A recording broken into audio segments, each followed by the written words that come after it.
The secret behind secret societies. Obviously, the secret behind secret societies is the secret that people don't want to spread abroad.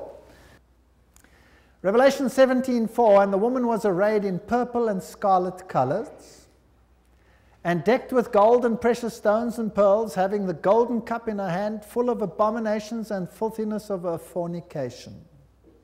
There's only one church in the whole world that uses a woman with a cup, and that is the Roman Church. And here is Città del Vaticano, using the woman with the golden cup, and she is called Fides on all their documents. Fides. Now, what does that mean? Fides. Well, let's go to a Masonic source, a very good Masonic source, written by Albert G. Mackey, the Manual of the Lodge. Albert Mackey was a 33-degree Freemason. It'll become clear as we go through the lectures what this means. And he says, the right hand has in all ages been deemed an emblem of fidelity, and our ancient brethren worshipped deity under the name of Fides, or fidelity, which was sometimes represented by two right hands joined, and sometimes by two human figures holding each other by the right hand. Numa was the first who erected the altar to Fides, under which the name, the goddess of oaths and honesty, was worshipped. So it means honesty and fidelity, but it is also an image of a female deity. Now, Revelation 17 verse 5 calls this institution the mother of prostitutes. In Revelation 18 verse 7, she says, I sit as queen, I am not a widow, and I will never mourn. So she might have lost some children during the Reformation, but she's going to get them back. I am, and there is none beside me. I will never be a widow or suffer loss of children. She's going to control the world in a spiritual sense. That's what this power says.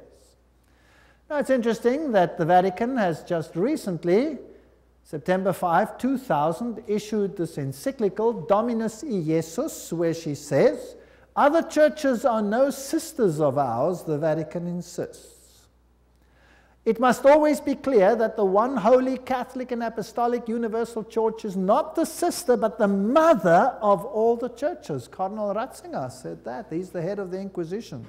They don't call themselves the Inquisition anymore. They call themselves the Congregation for Doctrine and Faith. But it's the same thing. It's even in the same building. Now, she is not the mother, she is not the sister, but the mother of all the churches. That means all the other churches are subject to her, right or wrong. That's what she says. Now in Revelation 13 verse 1 and 2, speaking about the same power, it says, and the dragon gave him his power and his seat and great authority. Now that's a very, wow, statement. The dragon gave him the power. In other words, this power comes from another source. Now doesn't Catholicism preach Christianity? Yes, it does. Doesn't it preach Jesus Christ as the Savior of the world? Yes, it does. But it also preaches mediation through other mechanisms and through the church. Now, it is interesting that in secret societies there are always two doctrines. One for the initiated and one for the goyim, the uninitiated. And the Knights Templars had two doctrines. The one was the inside esoteric occult doctrine, and the other one was the exoteric, the one to the outside, and that was Catholicism. So the masses received a religion which the insiders turned on its head. Amongst occult insiders, Lucifer is the true Son of God. Jesus is a second son who was defeated by the first one who had been thrown out. So Lucifer is the true luminary, the victor in the battle, and will be the one who will be worshipped at the end of time. That is occult doctrine. That's always been the doctrine of the Kabbalah, the Kabbalist doctrine, and it has been the doctrine of Gnosticism. But of course, It's not what the Bible teaches, but then Catholicism doesn't teach what the Bible teaches either.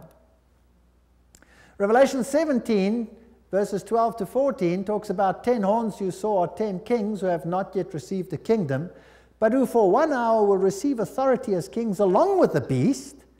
They have one purpose and will give their power and authority to the beast.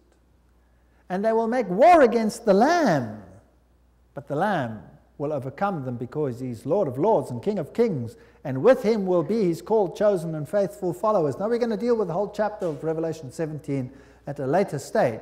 But the kings of the world, here represented by these 10, will give their power to the system, just like in the Middle Ages, and enforce the doctrines on an entire world.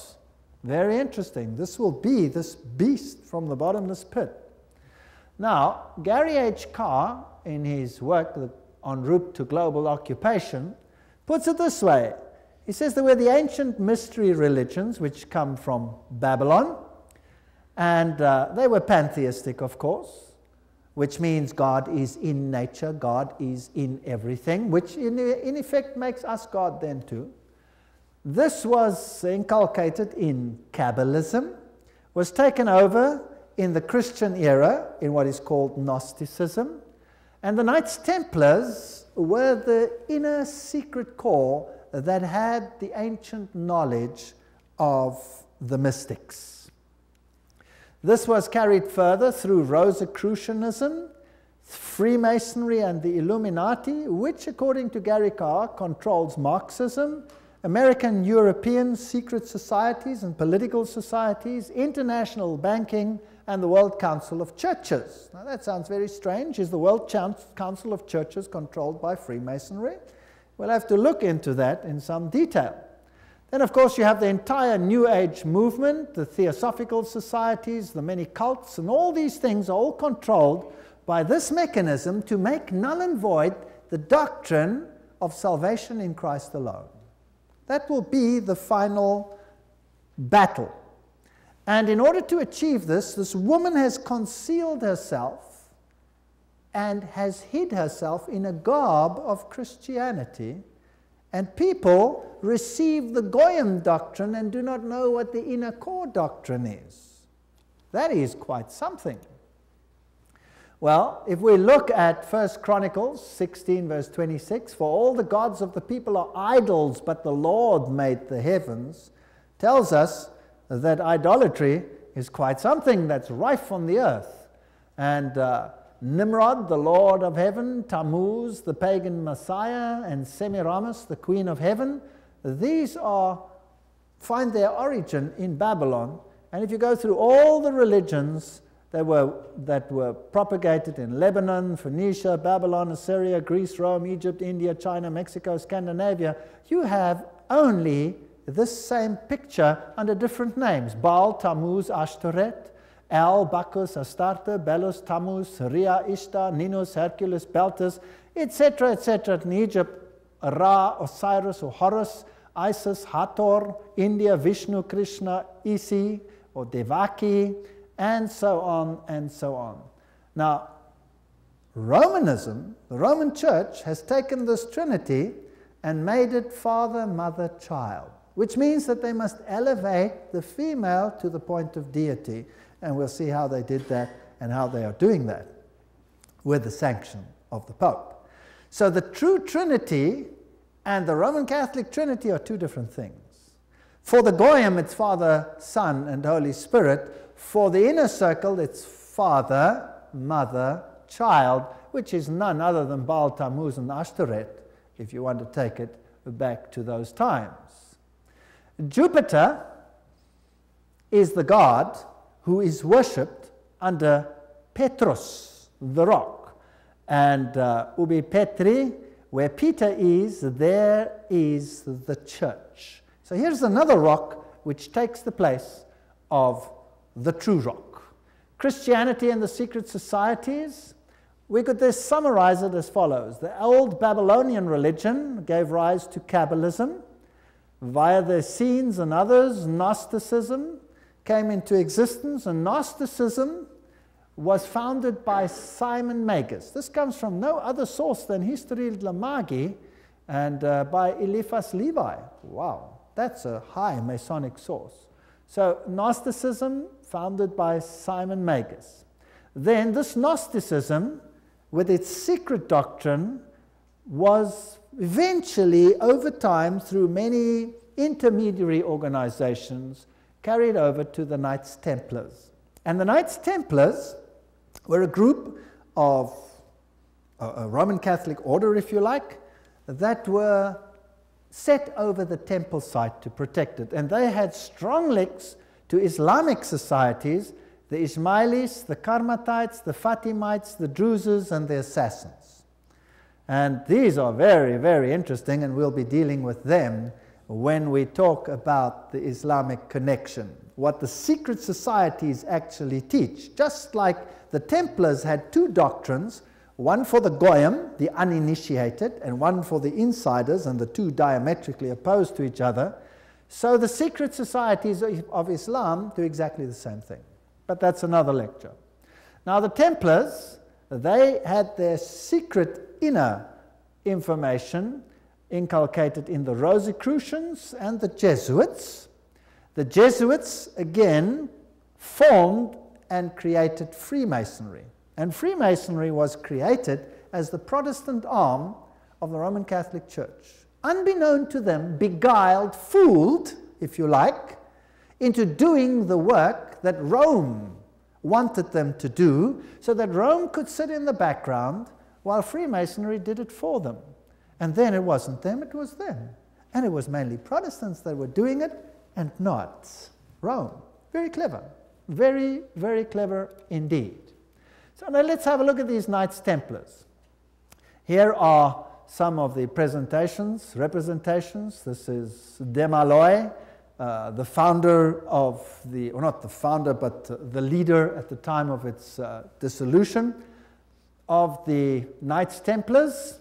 This is what their dress looked like, if you like, and that is one of their symbols. It is a symbol that is used by many churches today. Did you know that? Many charismatic churches use that symbol.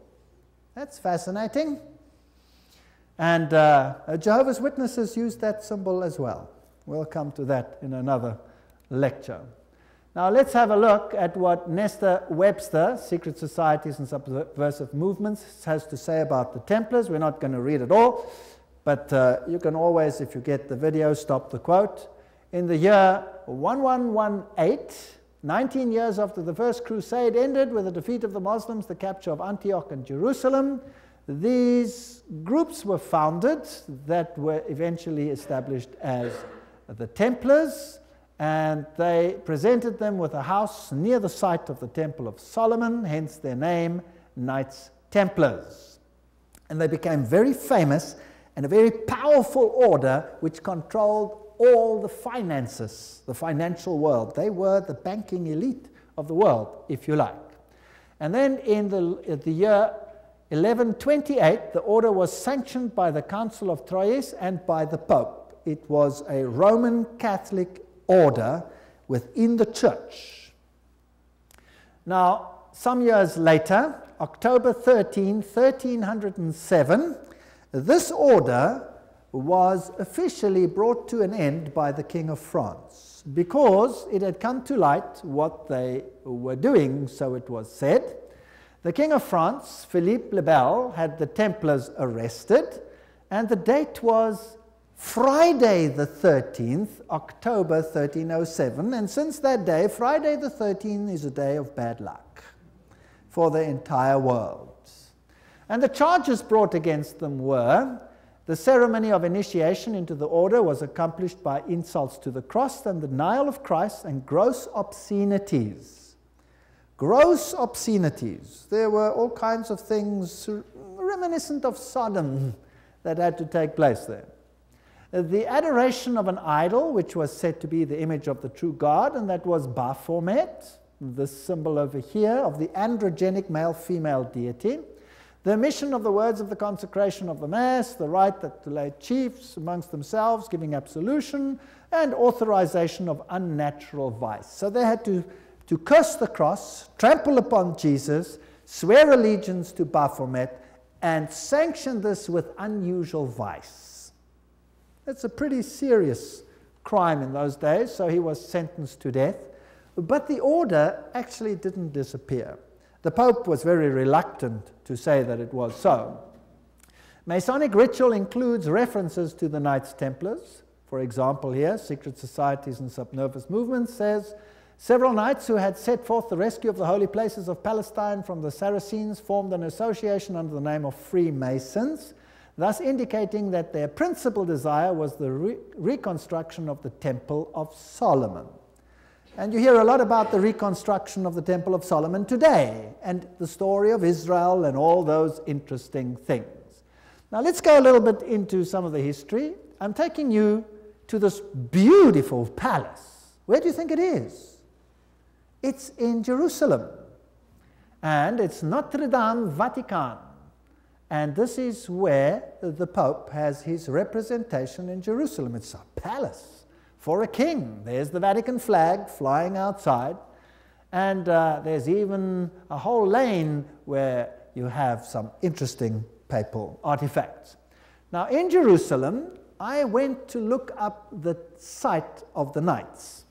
And here is the Knights Palace, the Latin Patriarchate.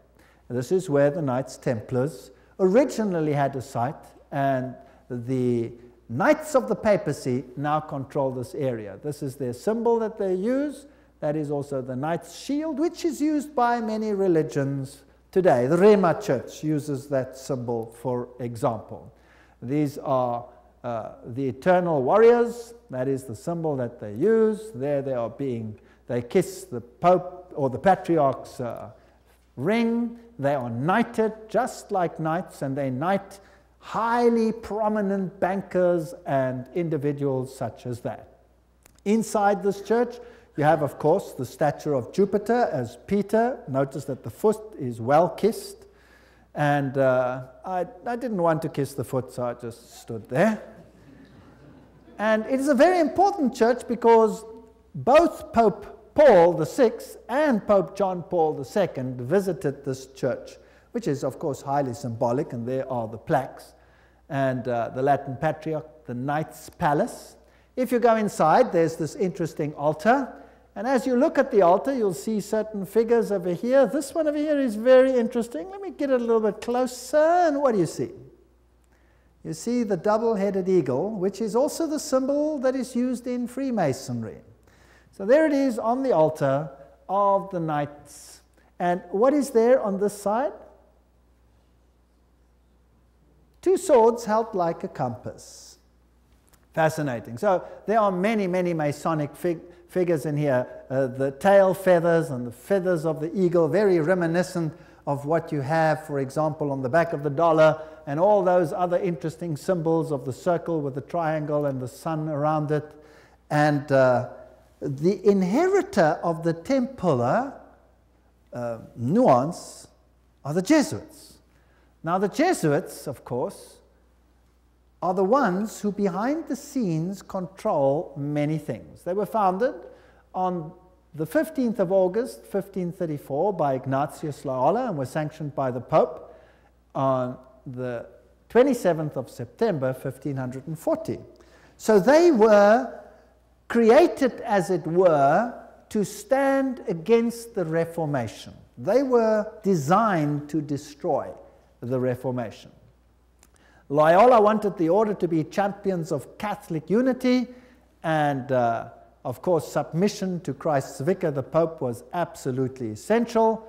Here you have the institution of Loyola's organization by the Pope on this particular day, and there are some interesting analogies which we will find here. Here, for example, there is considerable analogy between Masonic and Jesuitic degrees. And the Jesuits also tread down the shoe and bear the knee because Ignatius Loyola thus presented himself at Rome and asked for the confirmation of the order. Now, who existed first? Freemasons or the Jesuits? The Jesuits existed first, of course. They were to obey as a corps, there a cadaver.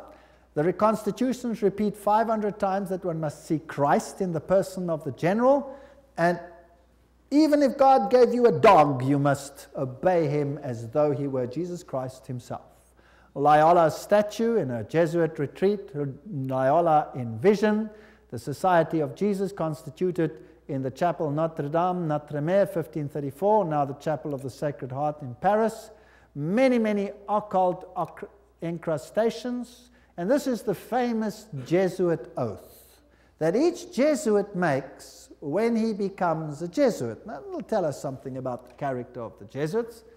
There it says, I, and he fills in his name, in the presence of God and all the saints and all these things, swear that His Holiness the Pope is Christ's vice-regent and is the true and only head of the Catholic Universal Church, etc.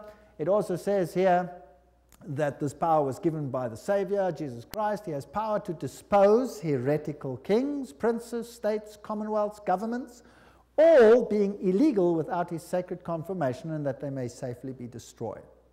So a Jesuit swears that if a government is not subject to Rome, it can be what? Destroyed.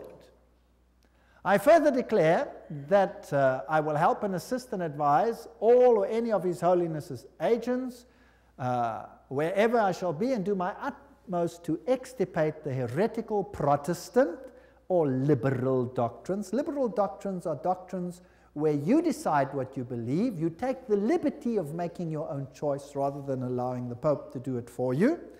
And that will be destroyed, and all their pretended powers. And that it doesn't matter where you send me in the world, I will obey. And I promise that I will have no opinion of my own. I will obey like a corpse. And I will make war, secretly or openly, against all heretics, Protestants, and liberals, as I am directed to do, to extirpate and exterminate them from the face of the whole earth. I will spare neither sex, age, nor condition, and I will hang, waste, boil, flay, strangle, bury alive these infamous heretics, rip up the stomachs and wombs of their women, crush their infants' heads against the wall in order to annihilate forever their execrable race. That's quite a nice Christian promise, would you agree? Very Christian promise. Did they do it? Well, the Valdenses, they smashed the children's heads against the rocks to make the parents rescind. In the Ottoman Empire, that's an interesting story, in Serbia and in all those East Bloc countries where they occupied, they took the children, threw them in the air, and caught them on the ends of their bayonets. They were nice people. Now you will say, that was Islam, that wasn't Jesuits? Well, debatable. We'll talk about it another time. And if I cannot do it openly, I will do it secretly. So that is what a Jesuit swears. This is the famous Pontifical Gregorian University in Rome, the most prestigious Catholic university in the world. The Jesuits, in all their enclaves, have their figures in caves. Now, in paganism, all the deities come out of the cave, and they have the letters IHS, which actually stand for Isis, Horus, Set, which is the Egyptian Trinity. They, of course, say it means Jesus hominum salvator, Jesus the Savior of men, but it doesn't. It means IHS, Isis, Horus, Set. And their symbol is the triangle with the all-seeing eye in it for this deity. They also use the pillar, the stela, if you like. They have the symbol of the triangle with the eye in a circle, which is also the symbol used in the New Age movement. And we saw that Gary Carr says that Freemasonry controls the New Age movement and the Jesuits control the Freemasonry, or created it. This is the University of the Jesuits in Prague. On top of it, they have Atlas, not Jesus Christ. If you go to a more modern Jesuit enclave, like this one in Germany, I visited this. I'm quite cheeky sometimes. There I am. And took a picture, and inside they have this picture of Christ. This is not Christ. This is Atlas, holding the world on top of his shoulders, disguised. They have these symbols up against the wall. There, this symbol is the symbol of Hermes. If you take away the cross, then you have the symbol of Isis. This is paganism at its best. And these symbols over here are nothing. Here it is, Jesuit Kirche, when it was built, etc. And their symbolism, Maria, the M is the Masonic M, the triangle, Ria, the goddess. Here is a church in Germany, a cathedral. Inside you will see this circle with a cross in it, the crossed swords, symbol of all symbols used also in Freemasonry. Now if you go back to ancient Assyria, that was a very prominent cross. It was the Maltese cross. It comes from ancient paganism. They have the symbols of the star over here, two stars one over the other, or two crosses one over the other. They have the compass, they have the moon with a disc in it or a star in it, which is the symbol that Islam uses, for example. They have the solar calendar and the triple crown. All of these are used by the papacy. Upside down crosses represent victory over Christ. Hammers and compasses and sickles, these are symbols that are prevalent in the world. There's Jesus standing above the skull and crossbones, which is a symbol of Jupiter, the god Jupiter, who is a symbol, of course, who is Lucifer. Upside down crosses again. This is a very important cathedral in Europe, in Germany, where all the political leaders come together. If you go there, you will have Janus, the two-headed one. And then you have the statue, so-called, of David. But of course it isn't David, it is the god Pan, because he has a pan flute in his hand, and David didn't play a pan flute. So I went to look for the dark side of Pan, because there's a light side and a dark side, and I found him. There he is, the hoofed one in the same cathedral. So they hide their occult symbolism. If you enter into the hallway, you find this over here. This is the god Anubis. It's got nothing to do with Christianity. There you have him as well, plus you have the phoenix rising from the ashes, plus you have the symbol of Jupiter, and a whole host of other symbols over there. And in their side chapel, you have all the signs of the zodiac serving the various deities like Mars and Aquarius, etc. And the doorknob is a yin-yang. This has nothing to do with Christianity. They use the symbol of the compass and Jupiter and the PX symbol over there, which you will find in virtually every single Christian denomination upon the face of the earth. The phoenix rising from the ashes, the peacock, all symbols of Lucifer. Here you have the PX with a circle with a dot in it, and you say to yourself, but isn't that a symbol of Christianity? No, this is a symbol of Horus. This has got nothing to do with Christianity. They use pine cones. Let's ask Albert Mackey, 33-degree Freemason, to tell us what the symbol means. The point within the circle is an interesting and important symbol in Freemasonry. The symbol is really a beautiful but somewhat abstruse allusion to the old sun worship, and introduces us for the first time to that modification of it among the ancients, the worship of the phallus. So it's a pretty filthy symbol at that. It deals with male organs. Wow. So that comes from the horse's mouth. So that's what it means. Now what's the PX mean? Let's go to the best Masonic source in the world, Morals and Dogma, page 292. And in case you don't believe me, I photocopied it so that you can see it. There you can see the symbol. Can you see that? It is the staff of Osiris. On the medal of Constantinople, in hoc signat eris, whatever the inscriptions. And then some other interesting things. So this is the staff of Osiris. And then it goes through the mystic Tau and the crosses and the stars of David. And then he uses this one as well. Interesting symbol. He says the vestment of the priest of Horus were covered with these crosses. That's a Maltese cross. Remember that I showed it to you on the Assyrian king? Now, who wears that on his vestments? Well, let's have a look. Oops, there it is. Who's wearing it? The Pope is wearing it. So what is he? He must be the priest of Horus. So to the outside world, it seems like Christianity, but to the inner circle, it's occultism. On the floor of the cathedral in London, you have the tricolour, which is the triple yin-yang. And what does that mean? Well, let's go and ask the sources themselves. Celtic version of the yin-yang. That's what it is. The tricolour, the sea, good luck, cauldron, Celtic goddess, the goddess of wisdom and witchcraft. Who was enthroned in the French Revolution? Goddess of reason. witchcraft, reason, all these things, same deity. On the floor of the same cathedral, you find the mystic Tau. What does the Tau represent? Let's ask another Mason, Ward. He says it's the symbol of the male creative side of the deity, sign language of the mysteries. So again, it has a sexual connotation. What's it doing on the floor of a cathedral? So the Jesuits are the heirs of the occult religion, and they control the world through their agencies. They stand in the background, create sub-organizations, and everybody thinks they are not active. Let's ask them themselves what they believe.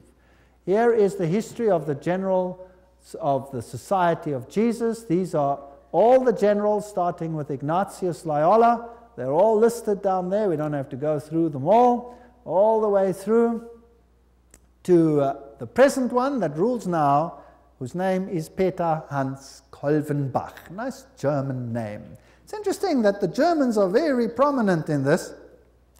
Peter Hans Kolvenbach is the head of the Jesuits. Cardinal Ratzinger, another German, is the head of the Inquisition. They seem to be pretty much in control. What does he look like? There he is, Peter Hans Kolvenbach. You're looking probably at one of the mightiest men on the earth today, if not the mightiest. He's the Black Pope. Here you have the cave of Loyola. Here you have George W. Bush and the Pope in audience with each other. And they don't do anything by chance. They just happen to do this exactly under that picture I showed you, where Loyola receives his commission from the Pope. Now, the ceremony of induction and the extreme oath of the Jesuits, Library of Congress, catalog card, there it is. You have been taught to insidiously plant the seeds of jealousy and hatred between communities, provinces and states that were at peace, and incite them to deeds of blood involving them in war with each other, and to create revolutions and civil wars in countries that were independent and prosperous, cultivating the art and the sciences and enjoying the blessings of peace, to take sides with the combatants and to act secretly in concert with your brother Jesuit, who might be engaged on the other side, but openly opposed to that with which you might be connected, only that the church may be the gainer in the end, in the conditions fixed in the treaties for peace, and that the end justifies the means. Whoa! This is Hegelian science. Two opposing viewpoints, dialectic thinking. You war the one with the other, and you rub them up until nothing is left. It's called thesis, antithesis, and the resultant clash brings synthesis, that which you want. Now note that the Jesuit can be very active on the one side, but he can be equally active on the other side. So this is all a process whereby they wish to attain things. The 30-year War. And what was that about? The aim and the object was that that war should in truth become a war of annihilation. Besides, was it possible for them to allow peace to be concluded with countries whose rebellious governments had issued a law ruling that no Jesuit should ever again dare to show his face? Do you know that the Jesuits were thrown out of virtually all countries, including Catholic ones, because they were so divisive? Catholic kings couldn't even take the Jesuits and threw them out. If a Catholic king dared to throw out a Jesuit, that country was destroyed, Catholic or not, and the Jesuits are back. You can take your bottom dollar for that. So, the frightful responsibility for this terrible 30 Years' War must rest upon the Emperor Ferdinand II and his teachers, rulers, and bosom friends, the sons of Loyola. Every single thing I'm saying is a quote. Popery, an enemy to civil religious liberty. In 1550, Pope Julius declared his claim to universal temporal political power, evidenced by a new coin he issued, its motto having read, "The nation and kingdom that will not serve me shall perish." Now please note that this is a Roman Catholic statement, that the nation and the kingdom that does not serve the papacy will perish. What does that mean in terms of Protestant countries then? Are they going to be in trouble, yes or no? I would say yes, they will be in trouble.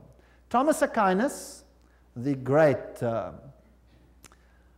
philosopher of the Roman Catholic Church, said, "The Pope by divine right has spiritual and temporal power as supreme king of the world. The Pope of Rome, as head of the papal government, claims absolute sovereignty and supremacy over all the governments of the earth." All the governments.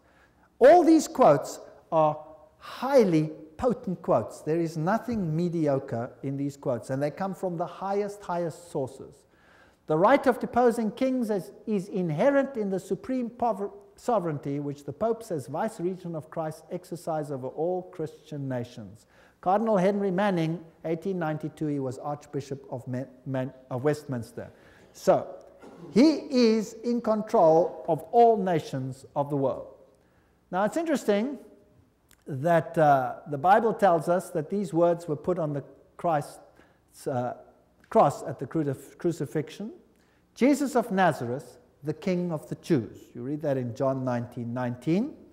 But the Roman Catholic crucifix has the words "INRI" written on it. Now, if you look it up in Webster's dictionary, it means Jesus Nazarenos Rex Iuderum.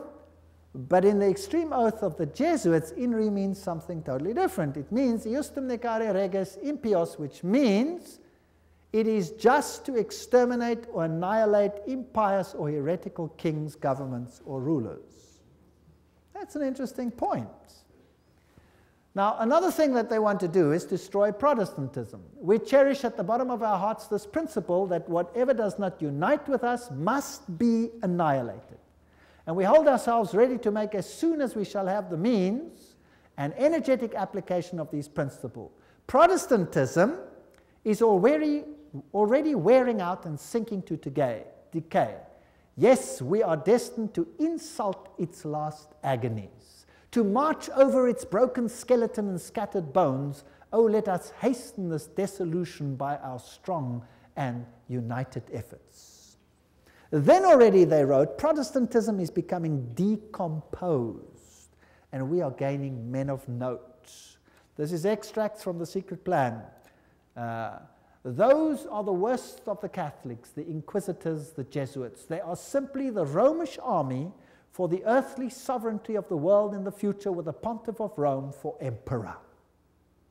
Something like a universal serfdom with them as master is what is being planned. That's all they stand for. They don't even believe in God, perhaps, the brothers Karamazov. All these quotes. The general of the Jesuits insists on being master sovereign over sovereigns. Wherever the Jesuits are admitted, they will be master, cost what it may. The society is by nature dictatorial, and therefore it is the irreconcilable enemy of all constituted authority. 50 Years in the Church of Rome, written by Father Chenikin.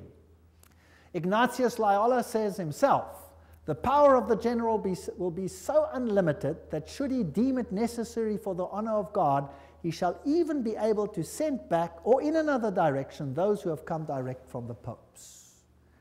So this is a powerful order. Friedrich von Hardenberg said, never before in the course of the world's history has such a society appeared.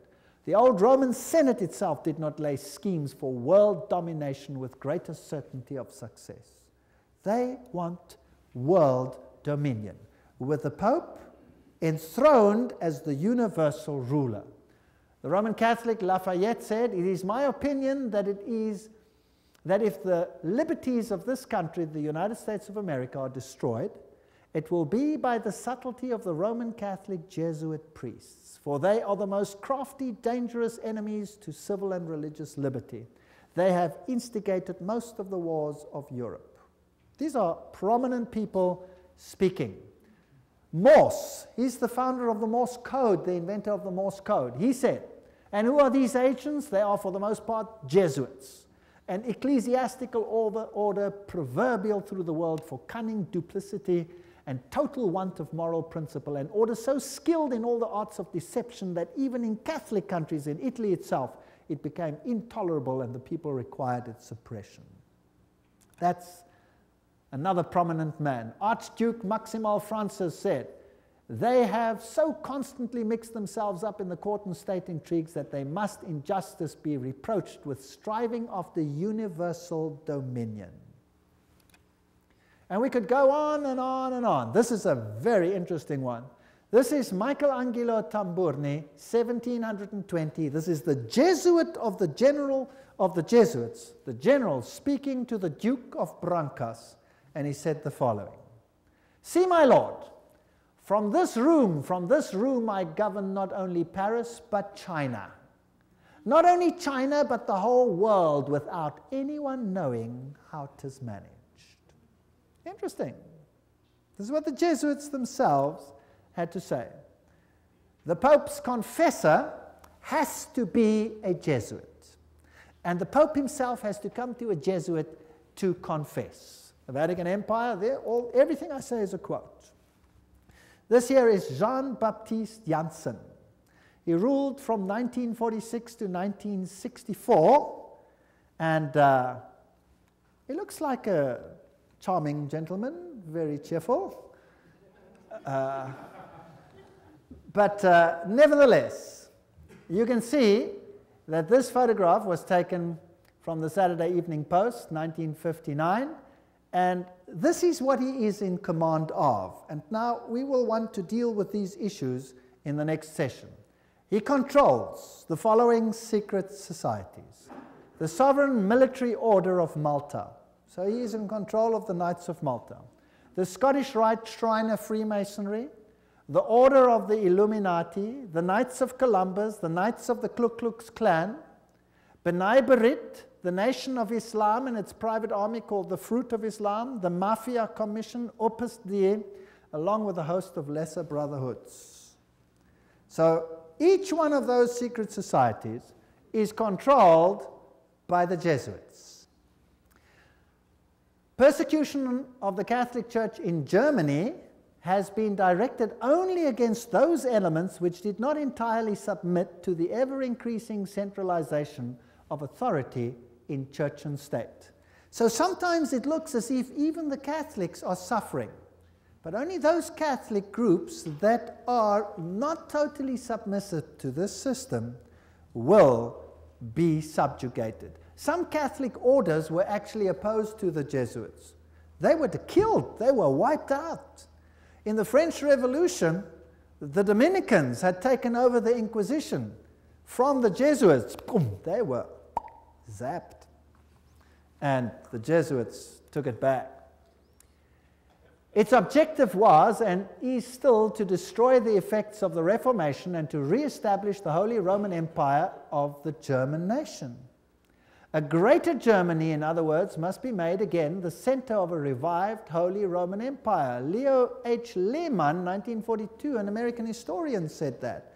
Isn't it fascinating that the Russian president, or a Russian president, let me put it that way, and many political leaders have given the assurance that Germany will once again play a greater role in the new Europe today?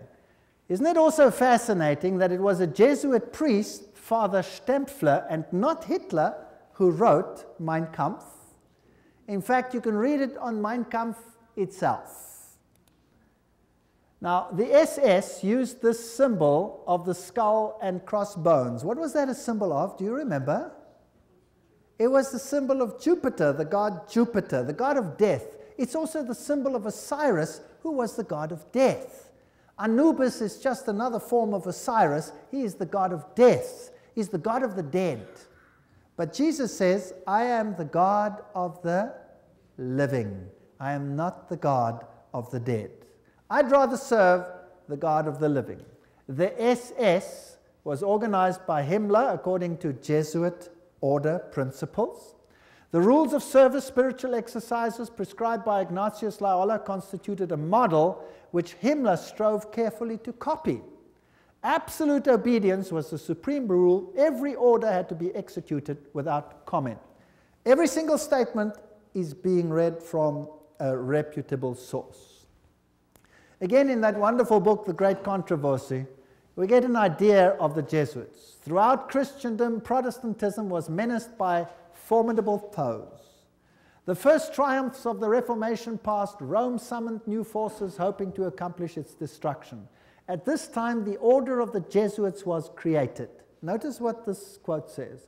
The most cruel, unscrupulous, and powerful of all the champions of popery, cut off from every earthly tie and human interest, dead to the claims of natural affection, reason, and conscience, wholly silenced, they knew no rule, no tie, but that to their order, and no duty but to extend its power. We don't have to read the whole quote, but they made it their business to destroy Protestantism. The Jesuit order therefore stands before us as the embodiment of a system which aims at temporal political domination, and that over the whole world. You will say to me, surely China will not be subject? Well, we already read a quote by the Jesuit general himself where he says he controls China. Who controls communism? The Jesuits created it, and therefore they controlled it. They practiced it in their South American examples where they practiced it before they instituted it. Very interesting. This is Count von Hernsbruch, 1911, German noble and ex-Jesuit, who says this very thing. At what then do the Jesuits aim? According to them, they seek the greater glory of God, but if you examine the facts, you will find they aim at universal dominion alone. It is they who rule the world. One quote after the other. Moreover, the Pope has thousands of secret agents worldwide. They include the Jesuits, the Knights of Columbus, the Knights of Malta, Opus Dei, and others. The Vatican's intelligence service and its field resources are second to none. Even Dave Hunt, American Baptist historian, says that. So, let's have a look at some of these institutions. Let's have a look at Freemasons.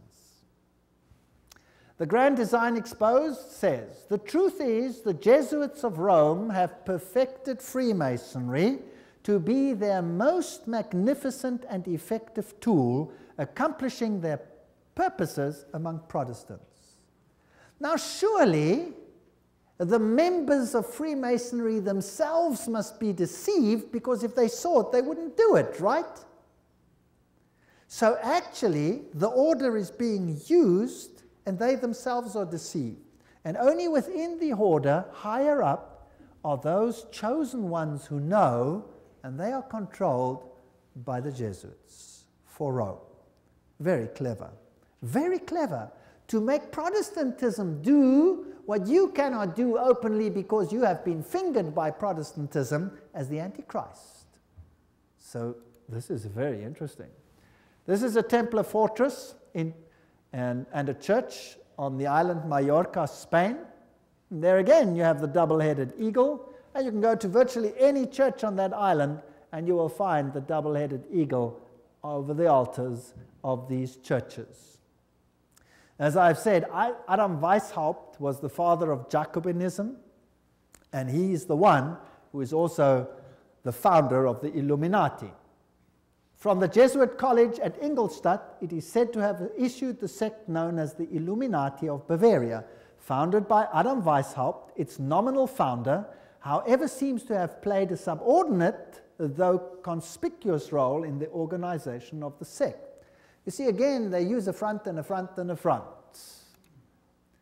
Now, here are two Jesuit generals. This one over here is General Ricci, and this is General Ledochowski. And very interesting, this one over here, 1773 to 1814, he ruled during the order's suppression.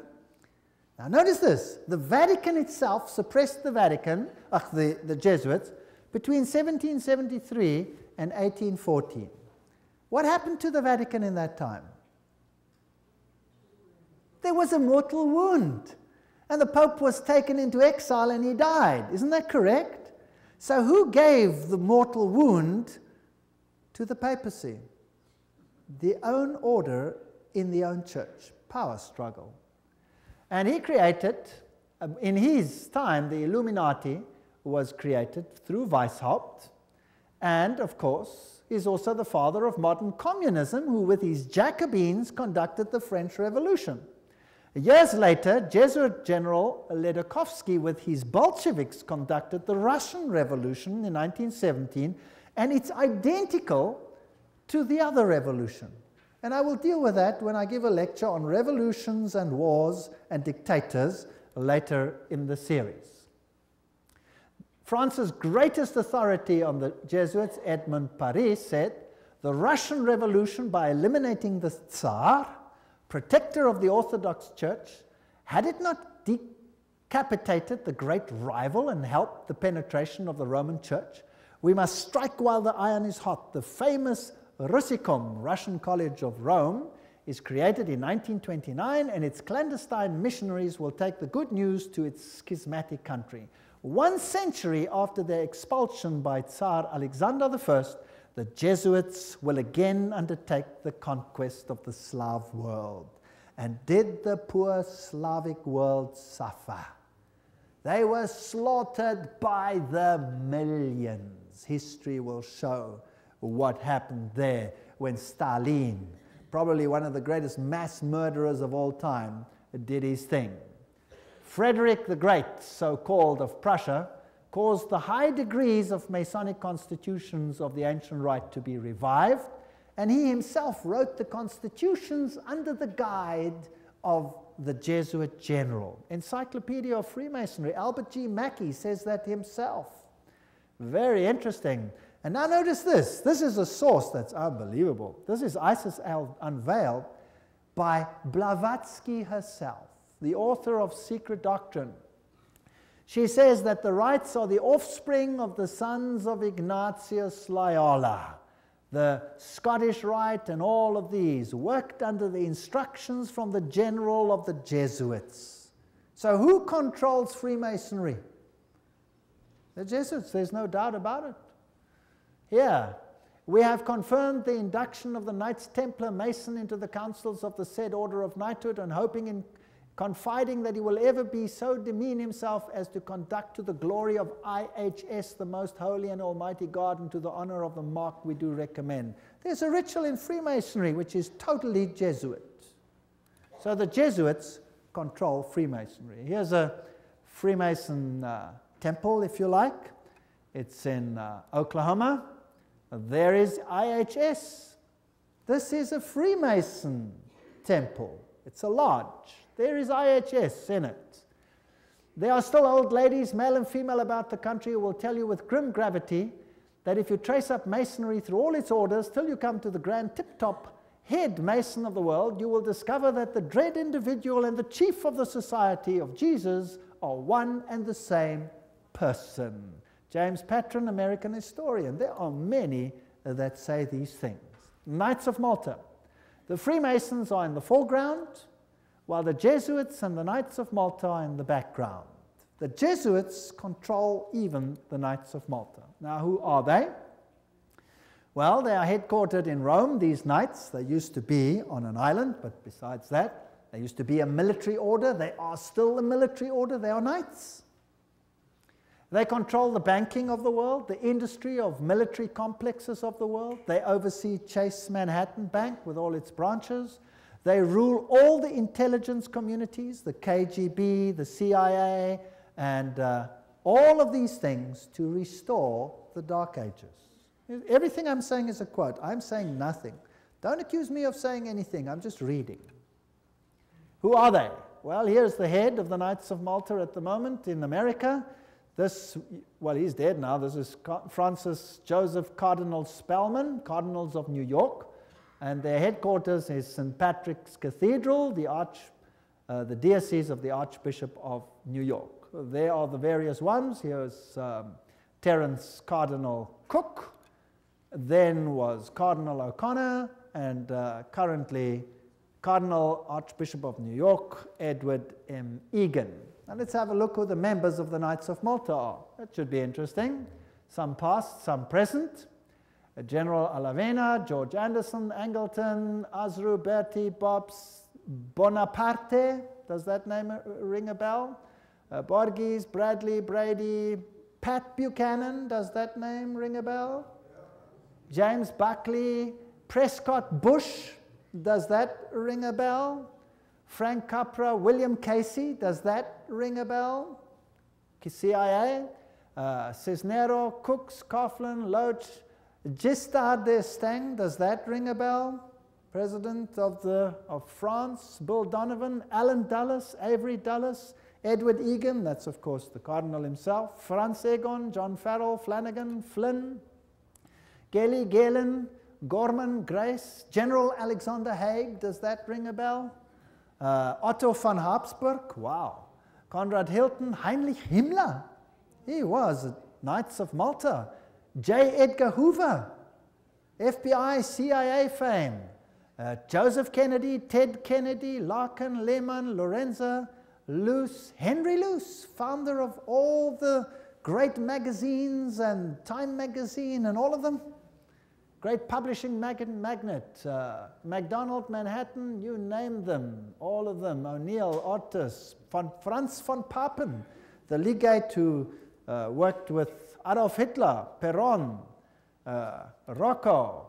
The list goes on and on and on. Frank Shakespeare, Martin Shea, even Frank Sinatra was a Knight of Malta for interest's sake.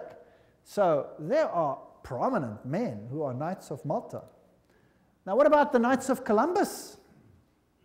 The founder of the Knights of Columbus is Father Michael McGivney. He lived a very short time, then he died. He was very young. He died at the age of 38. There is their emblem, and this is their official home webpage. You can just take it straight off, and you can see something fascinating. What is that? Hello? Do you remember what it is? A little bundle of rods that you also found in the French Revolution right there in the Manifest of Human Rights. What is it? Fasciae. And they've got a wreath around them. What does that mean? All power in one man. Who will that man be? Who do the Knights Columbus, founded by a Roman Catholic priest, want to see the power vested in? The Pope, of course. The Knights of Columbus, founded at New Haven, Connecticut, 1882. Then it was already considered 300,000 strong. Only Roman Catholics are eligible. It is initiative to service in 4 degrees. It's the heart and soul of politics. You cannot get into politics if you don't have the stamp of approval of these guys. The fact is well known to political machines and non-Catholic politicians whose candidates must receive the approval of Rome and the Knights before they dare nominate them for either dog pound or presidency. The Knights of Columbus' principal business is politics, a Jesuitical politics. A menace to the nations, Jeremiah Crowley, there's the quote.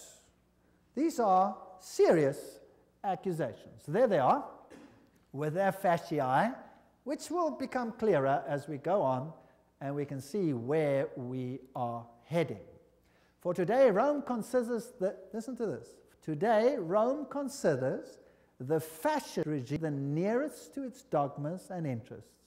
We have not merely the Reverend Jesuit Father Coughlin praising Mussolini's Italy as a Christian democracy, but their official magazine, which is Civiltà Cattolica, this is the official Jesuit magazine, says, this is the house organ of the Jesuits, says, fascism is the regime that corresponds most closely to the concepts of the Church of Rome.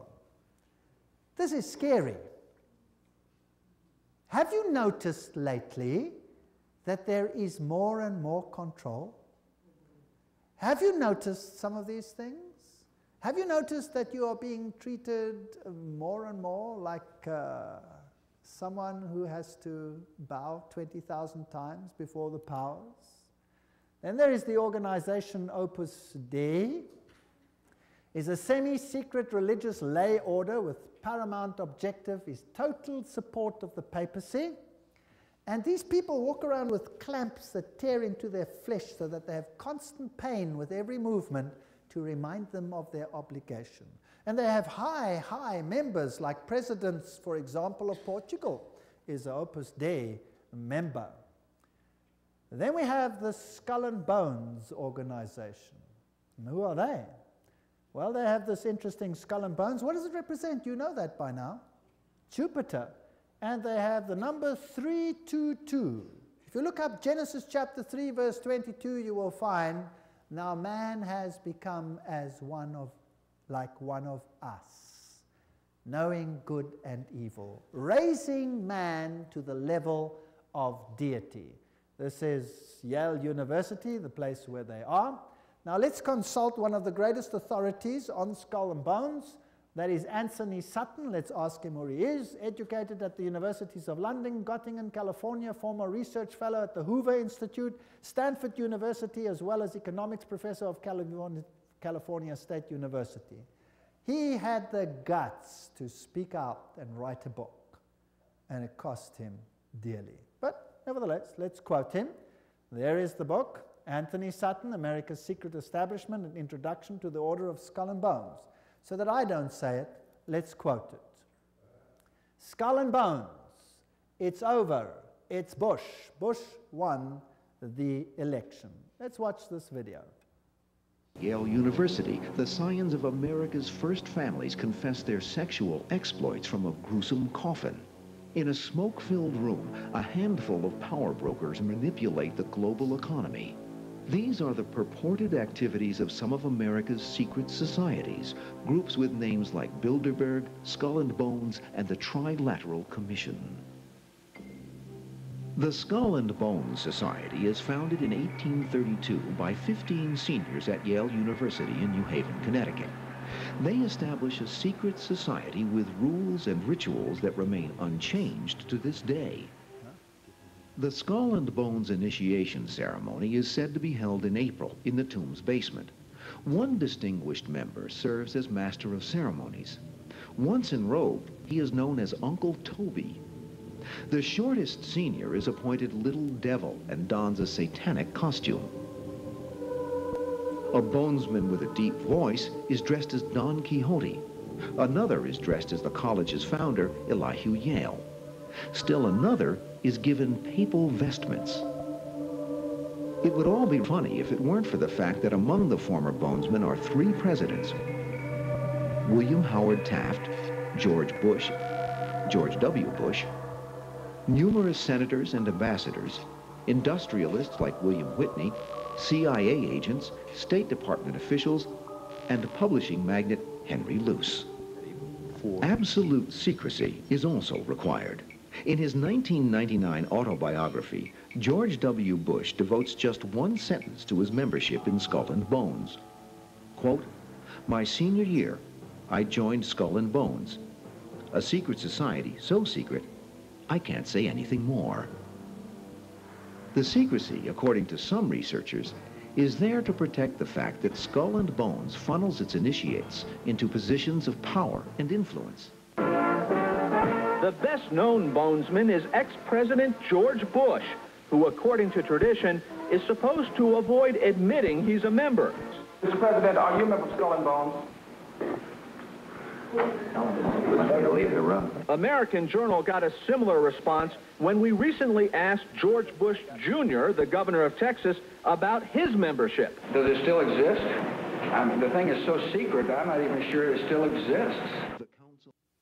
Okay, so you'll see that George W. Bush is a member. They lie in a coffin. They bow down before a papal figure, swear allegiance. They do all kinds of weird sexual things in a coffin, which I'm not going to explain what they do here. It's pretty vile. And these are the presidents of the most powerful countries in the world, and they belong to secret societies such as this. The order, what it is and how it began. Those on the inside know it as the order. Others have known it for more than 150 years as Chapter 322 of a German secret society. That is very important. In fact, this was discovered when they broke in and stole some of the papers at that institution.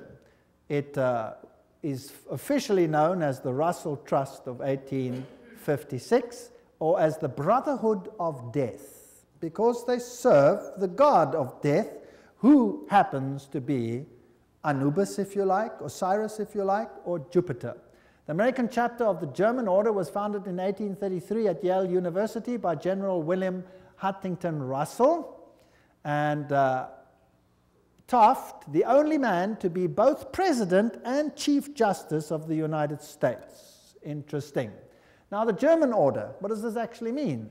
The Illuminati had its origin at the University of Ingolstadt, and recruits were from the student Inkorps. Of course, they had to be students with high connections, you know, sons of very high insiders.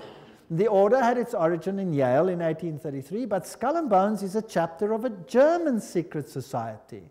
So, which organization does it represent? Active members have enough influence to push their sons and relatives into the order, and there's significant intermarriage amongst the families, and they fall into major categories, two major categories. We find the old line, American families, second, families who occupy great wealth.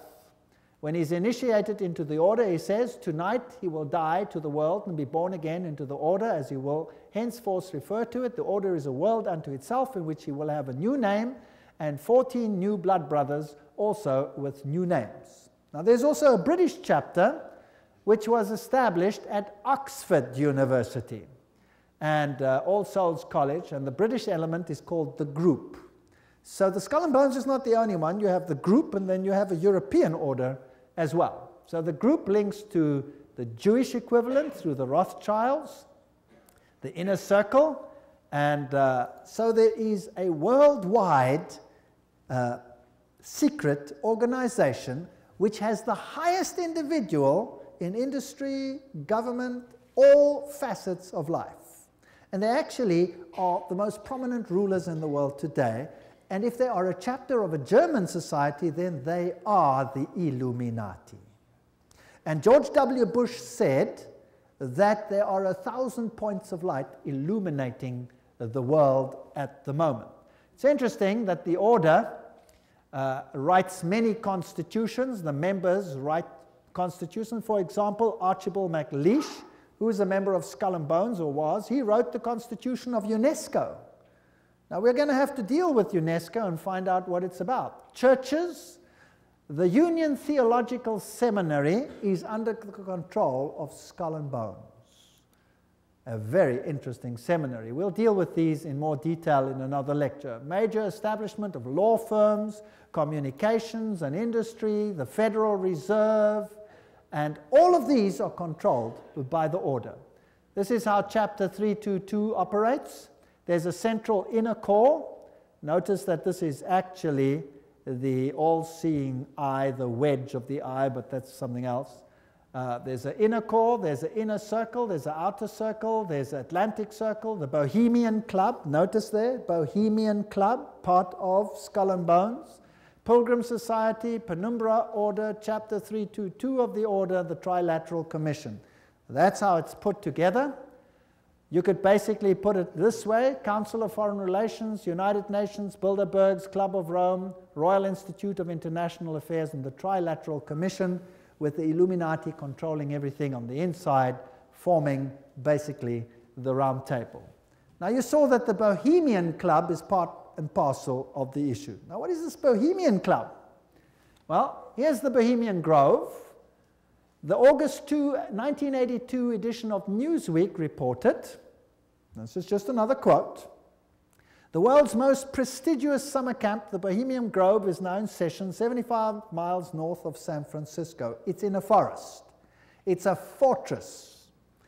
But strangely, even fortresses can be breached, and one enterprising journalist managed to sneak in. The fiercely guarded 2,007 acre retreat is the country's extension of San Francisco's all-male, ultra-exclusive Bohemian Club, to which every Republican president since Herbert Hoover have belonged. This is just a quote. This is the Bohemian Grove ceremony, which was photographed or videotaped, very darkly, of course, very secretly, by one journalist, which caused a major furor. Now, you can see very little in this light, so I'll explain to you what's happening there. In this forest, the men appear naked. Naked. They have to walk around naked. In fact, some members have left the society because they're tired of walking around naked. Now imagine every president of the United States has been a member of the Bohemian Grove. And just imagine. The priests are dressed in vestments, papal vestments, and they pay homage to an owl because the owl sees in darkness. It has illumination. There are other rituals which I do not want to talk about that happen between all these naked men. And if you read your Bibles, you will find that those who worshipped in the groves were called the perverted ones.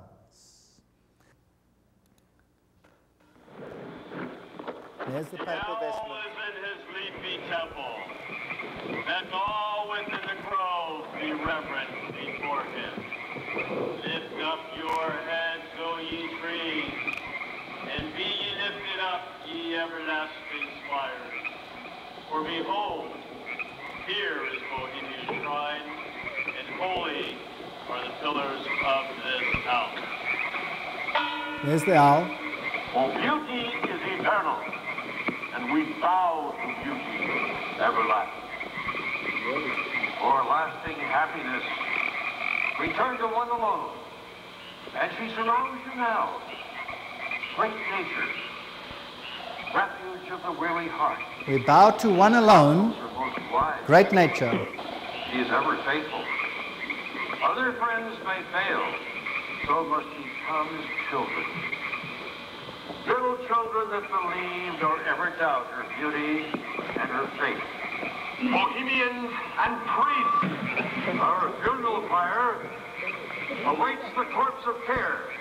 Prince of all mortal wisdom, Owl of Bohemia, we beseech thee, grant us thy counsel. Owl of Bohemia, grant us thy counsel.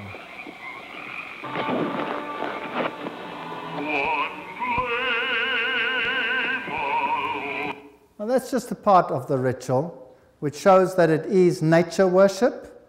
It is condemned in the Bible, and yet, who are the members? Let's continue. This is an article in Mother Jones, August 1981, volume 6, page 28, and reports who the prominent members were. For example, George P. Schultz, Stephen Batchelor, Gerald Ford, Henry Kissinger, William Buckley. Can you imagine them all walking around naked, worshipping a stupid owl? I mean, that's so pathetic.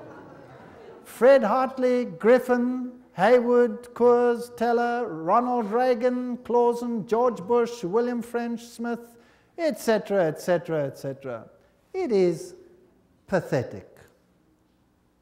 Modus operandi of the order. The activities of the order are directed towards changing our society, changing the world, to bring about a new world order. This will be a planned order with heavily restricted individual freedom. That's fascism.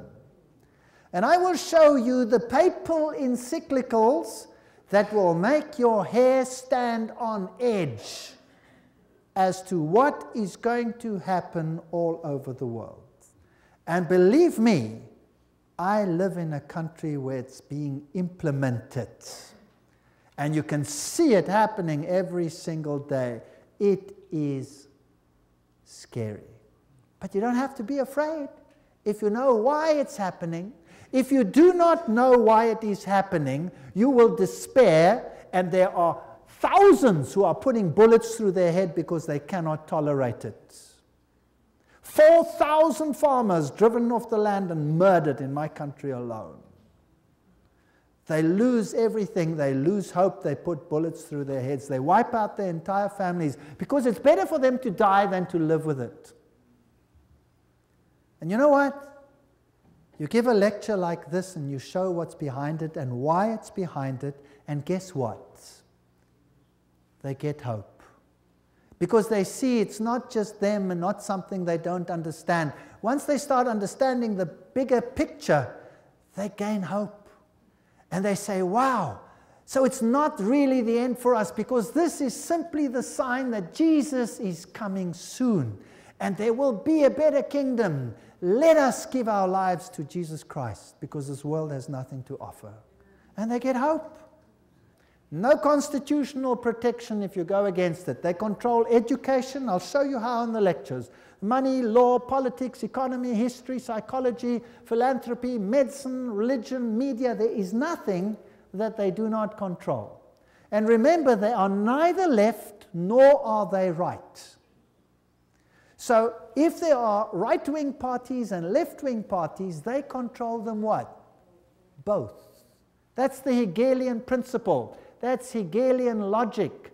Remember that both Marx and Hitler, the extremes of left and right, presented as textbook enemies, evolved out of the same philosophical system, Hegelianism, that brings screams of intellectual anguish from Marxists and Nazis. Remember that the Jesuits were told that they must serve on this side and the other side. Remember that? And create conflict between the sides. This conflict of opposites is essential to bring about the change that they want. Today, this process can be identified in the literature of the Trilateral Commission, for example, where change is promoted under conflict management. Have you heard that name before? Right, conflict is essential. The state is absolute. So the state must have total control.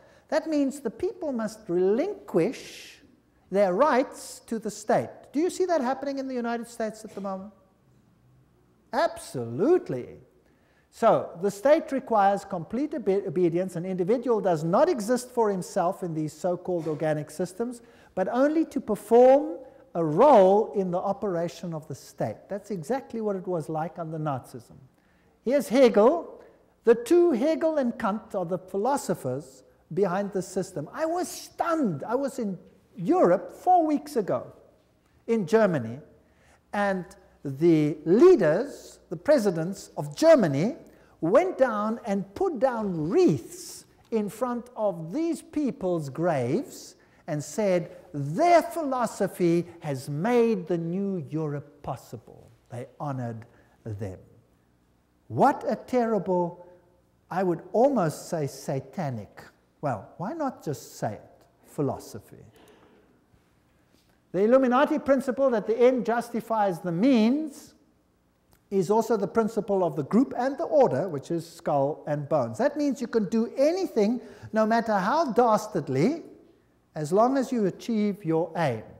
There's an outer circle, an inner core, all of these. Council of Foreign Relations is the outer circle, Trilateral Commission, all of those. Trilateral Commission was founded by David Rockefeller, comprises 200 members worldwide. The Bundy operation, activism towards a new world global order.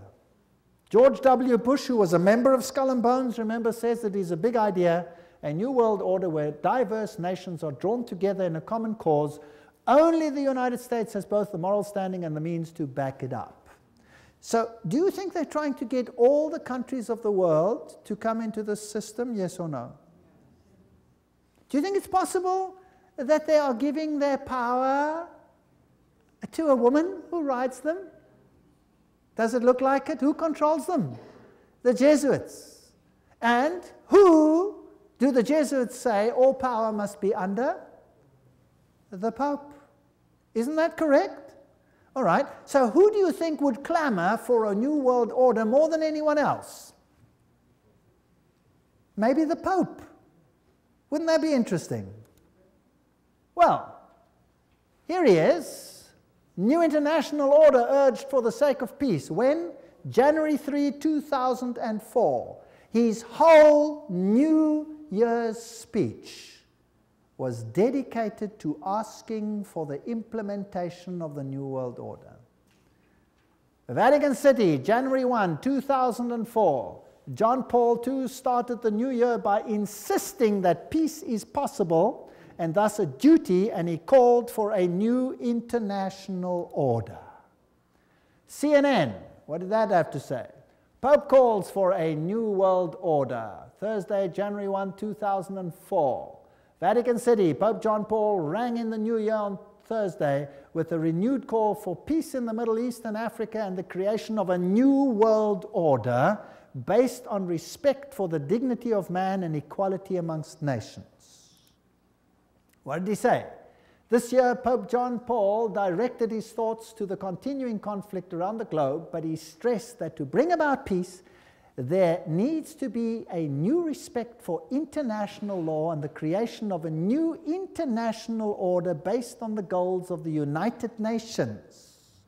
He called for an order that is able to give adequate solutions to today's problems based on the dignity of the human being, this is human rights, on an integral development of society, on solidarity amongst nations, rich and poor, on the sharing of resources and the extraordinary results of scientific and technical process. You know, sharing of resources, have you heard of that before? Well, there's another term for it. It's called redistribution of wealth. Have you heard of that before? Right, now let me redefine that for you. To redistribute wealth means to take the wealth from the one who has it and give it to one who has not got it. Is that correct? Now, if you do that, which nations of the world will be hardest hit? The Catholic ones or the Protestant ones? The Protestant ones are the rich nations. Everywhere you can draw a line. Now, I will show you in the lectures that come that there are encyclicals which define how the redistribution is to take place. And how it is happening and how the encyclical says it should take place is what I can see happening in my country without the government lifting a finger against it. It is defined by need, as we will see. Now, there's another word for taking from one who has and distributing it to someone who does not have. It's called theft. Stealing. Thou shalt not steal, says the Bible. The Pope in Rome says, thou shalt steal. He does. Literally, I'll show you his encyclical. You will be stunned.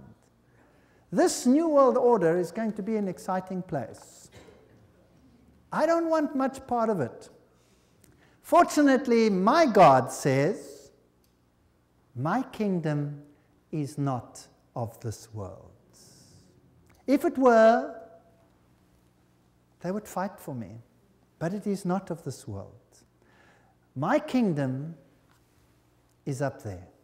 There where your treasure is, there your heart will be.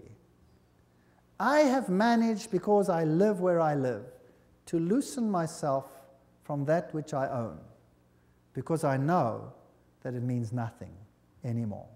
Do you know that in my country, if you go on a holiday, and you stay away for a while, and you come back, and your house is occupied, that you cannot put the new tenants out, even if the house is yours? Did you know that? Because they have need, therefore they have the right to take it, whether you own it or not. And this is not a joke, this is a fact. Scary. But who cares? I serve a God who has promised the most wonderful things, even temporal things, to those who serve him. Wonderful promises. I go to prepare a place for you, and I will come again to take you where I am also. In my Father's house are many rooms. I go. Actually, it doesn't mean rooms, it means mansions. God has prepared things for us which make this world sick by comparison. So let them have their kingdom, let them have their fun, because my God says this world will come to an end and the kingdom of God will reign forever and ever and ever. Don't miss the next lectures. We're now on a roller coaster ride that will take you to exciting places. Thank you for coming.